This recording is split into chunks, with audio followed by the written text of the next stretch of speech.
Sam Giancana's spy in the Chicago police force, Richard Kane, was an electronics and wiretapping expert who spoke 5 languages. Up on the grassy knoll, with his childhood friend Charles Harrison, stood the diminutive Charles Frederick Rogers, a nuclear physicist who worked in seismology for Shell Oil. He was also friends with David Ferry and the Civil Air Patrol. Up in the Texas School Book Depository, LBJ's psychotic hitman Malcolm Wallace held a PhD and taught at the University of Texas. The Texas oilmen, mafia dons, merchant bankers and military industrialists had assembled the all-time dream team of professional killers. They were there to make absolutely certain their king died, and the 2 men who in later years would steal his crown, Richard Milhouse Nixon and George Herbert Walker Bush, smiled from the sidewalk as they exchanged winks with Jack Crichton. There was no way Kennedy could escape now, and they knew it. Arranging his sniper's nest at the other end of the 6th floor, Sturgis was the first to be spotted by Arnold Rowland. I just looking around and we noticed a man up in the window, and I remarked to my wife, tried to point him out, and remarked that he must be a security guard, Secret Service agent. The window then that you're referring to is on the opposite end of the building from where the main entrance to the building is. Yes, it is on the other side of the building. And he had a rifle. It looked like a high-powered rifle because it had a scope which looked in relation to the size of the rifle to be a big scope. A moment later, 15-year-old Amos Ewins caught sight of one of the Sturgis-trained Cubans, Ignacio Novosampol. Even more significantly, Richard Randolph Carr, a steel construction worker who was looking for a job in the new Dallas courthouse, which was then under construction, stared out from his 7th floor vantage point and saw Malcolm Wallace taking position to fire. Testifying at the trial of Clay Shaw, he gave a minutely detailed description of a very heavy-set man in a sports jacket who wore large framed glasses. He could see the man so clearly, he even said his eyeglasses had large earpieces. America, the home of the brave and the land of the free, was about to discover that it wasn't what it thought it was. As the president's car made the turn onto Houston, government agents who had sworn an oath to uphold their country's democratic principles waited alongside mafia killers to murder their own commander-in-chief. One of the men they were working for, Sam Giancana, said this proved that in reality there was no such thing as white hats and black hats. That notion, he said, was just a sham for saps to cling to. The one thing I recognized was there are no black hats and there are no white hats. They all conduct themselves the exact same.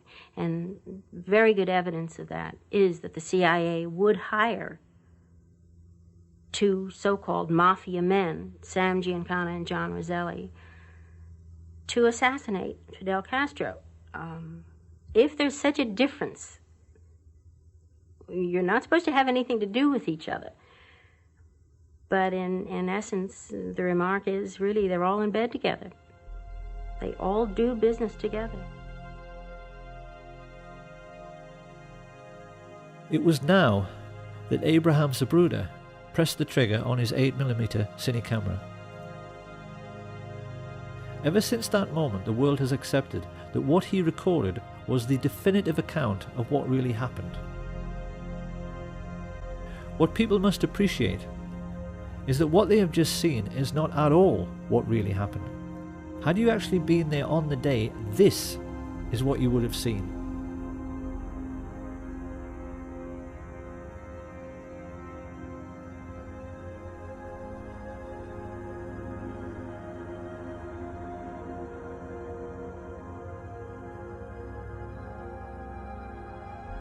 And doesn't that look a great deal more suspicious? So just exactly what did happen during the 10 seconds Zapruder was filming. To begin with, Dulles, Lansdale and Atlee Phillips had tried to get over the problem of volley fire, blowing the president's head clean off by firing in 4 stages. Stage 1 was meant to be a single shot by Charles Nicoletti into the back of Kennedy's head from the Daltex building some 40 yards behind. Had he succeeded, the plotters would have had the single assassin with 1 bullet story they wanted. But in his excitement, the mafia assassin squeezed the trigger too soon.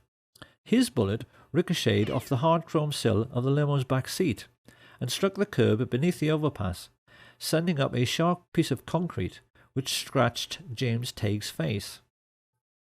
Watch again. We clearly see how this little girl stops running and her gaze looks directly at where the shot originated and not up at the 6th floor of the depository.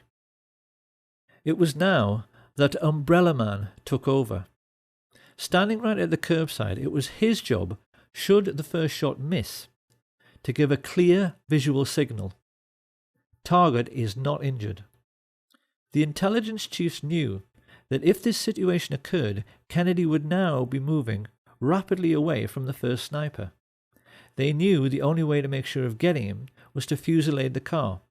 So a moment later, 2 rifles tried to fire from directly in front at exactly the same time, to deceive witnesses into thinking there was only 1 shot. You said you'd killed President Kennedy. At the same time I said I had killed the judge, I said I had killed Kennedy. Well, do you believe Lee Harvey Oswald killed President Kennedy? We'll get back to that. Alone, without any aid from a rogue agency of the U.S. government, or at least a portion of that agency. I believe you're very naive if you do. Harrelson's bullet hit JFK in the throat, and another gunman, hiding in a culvert 50 yards away, up in the embankment of the overpass, made the hole in the windscreen, which was later seen by Dr. Evalier Glanges. The presidential limousine was there. Had been staying there for some time, just watching the back of the emergency room. Talked to my friend next to me and said, "Look, there's a bullet hole in the windshield," and pointed it out to them. But it was very clear. It was a through and through bullet hole through the windshield of the car, from the front to the back. As Kennedy emerges from behind the road sign, his distress is clear, while Governor Conolly remains composed. This single frame of the Zapruder film makes nonsense of the single bullet theory, because it's quite clear both men have not been struck at the same time.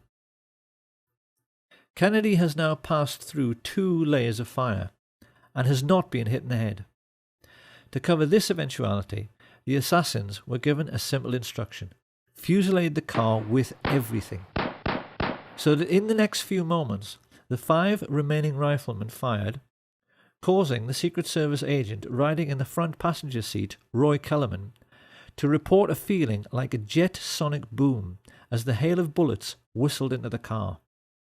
It is now more than 3 seconds after Kennedy is hit in the throat that Frank Sturgis misses his target altogether and blows out 5 inches of Governor Conolly's ribs, compressing his lungs and puffing his cheeks, with a bullet which quite clearly struck at far too steep an angle to come from the other end of the depository.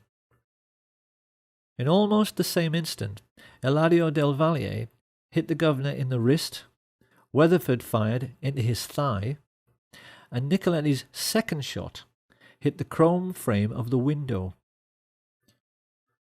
A moment later, the best marksman, Malcolm Wallace, shot Kennedy in his upper back, the bullet strike witnessed and recorded by all the Secret Service men in the following car. Jackie Kennedy starts looking concerned, and yet even now there are no obvious signs that her husband, held upright by his back brace, has been shot twice. The assassins have so far failed to hit him in the head, and it is now that they play the ace up their sleeve. Here we can finally answer the riddle of where on an empty street you can hide a man with a rifle, and how he can manage to shoot a man speeding past him in a limousine. The answer is that he can't, and that is why the driver, William Greer, looked around twice to see whether Kennedy had been hit in the head, and when he saw he hadn't, As dozens of witnesses, including police officers, confirmed, he stopped the car completely.